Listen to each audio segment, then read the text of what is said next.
Salut tout le monde, c'est Wok, aujourd'hui on se retrouve pour voir les LED adressables. Et oui, c'est vrai, la dernière fois j'avais dit qu'on allait voir les afficheurs 7 segments, mais j'ai eu un petit problème et j'ai grillé mon afficheur. Bref. Alors déjà, qu'est-ce que c'est?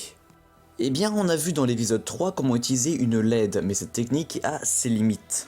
Imaginons que vous voulez contrôler plus de 200 LED, c'est impossible parce que l'Arduino n'a pas 200 pins. Pour cela, on utilise des LED adressables. C'est tout simplement des LED montés en parallèle auxquels il faut envoyer une sorte de message afin qu'elles s'allument. Alors, c'est quoi l'intérêt? Eh bien en fait, ça va nous permettre de contrôler un nombre immense de LED avec une seule pin de l'Arduino. Alors, des LED adressables, on peut s'en procurer sur plusieurs supports, comme ici sur une bande LED ou ici sur un cercle. Pour ma part, je vais utiliser le cercle, mais n'importe quel LED adressable fonctionne. Bien, maintenant à voir comment le câbler. Pour cela, rien de bien compliqué, on connecte le plus 5 volts et la GND à l'Arduino, et pour la broche D, on vient la connecter sur la broche 3 par exemple. Au niveau du code, on va devoir installer la bibliothèque Adafruit NeoPixel, qui va nous permettre de les contrôler de manière très simple.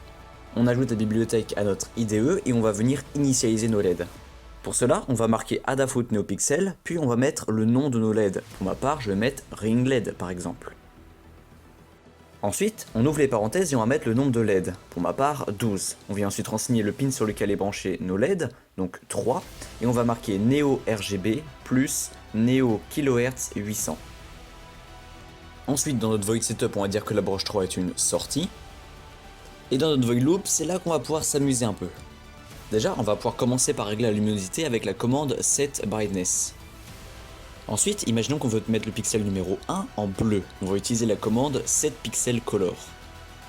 Et entre les parenthèses, on va mettre la LED que l'on sélectionne, un petit point color et le code couleur en hexadécimal, à savoir comme ceci pour le bleu. D'ailleurs, je vous mets le lien vers ce site en description pour savoir les codes couleurs en hexadécimal. On peut donc s'amuser à mettre les LED de différentes couleurs et on n'a plus qu'à faire un petit point chaud pour afficher les modifications apportées. Et alors à ce stade-là, si vous avez des dysfonctionnements de vos LED, il se peut que ce soit pas du RGB mais du RGBW, ou alors que la fréquence de rafraîchissement ne soit pas la bonne. Pour cela, il va falloir changer ces deux arguments-là, et je vous renvoie vers cet excellent site qui explique toutes les commandes possibles.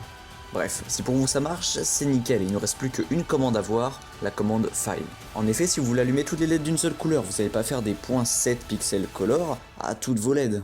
A la place, on va utiliser la commande File qui va prendre comme premier argument la couleur de la LED. Comme deuxième argument, la première LED, et comme troisième argument, le nombre de LED à allumer à partir de la première.